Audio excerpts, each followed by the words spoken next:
Nuclear apocalypse. Not a great thing to think about. Just want to give you a little bit of a background to this stuff, and you need to research further. I'll put a link into this book. You need a hard copy of this book if you're going to take preparing to survive a nuclear war seriously. There are a couple of myths about nuclear war, and I'll link in a couple of long videos I did on it on another channel. You want to be as far away from the blast point as possible. You want to have as much solid material between you and the blast as possible, and over the roof as well. And you want to stay in that shelter as long as possible. You want to make sure you have plenty to drink and plenty to eat and be able to deal with waste products. In a nutshell, that's how you survive a nuclear war. You accept the fact that after the war, cancer rates will be higher. The myth that you will just be vaporized is, for most people, wrong. For most people, they will not be injured at all in a nuclear war event, but they will be at risk from radiation.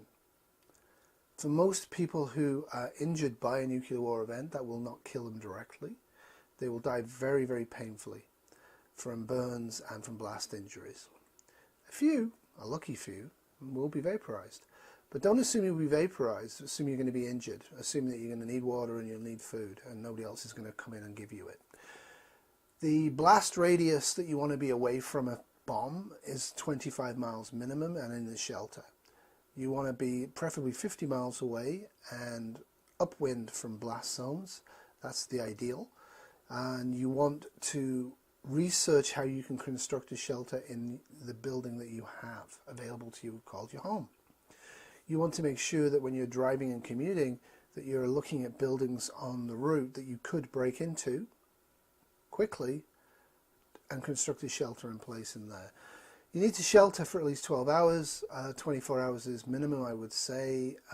If you can shelter for 7 to 10 days, that's much, much better for you. And then go back to a safer zone or go back to an area where you have supplies. And sheltering in place for 3 months is the ideal. Nuclear winter, you need a lot of food. It's going to be tough. Society will crumble and won't exactly fall in a war scenario, but there will be massive challenges for us all.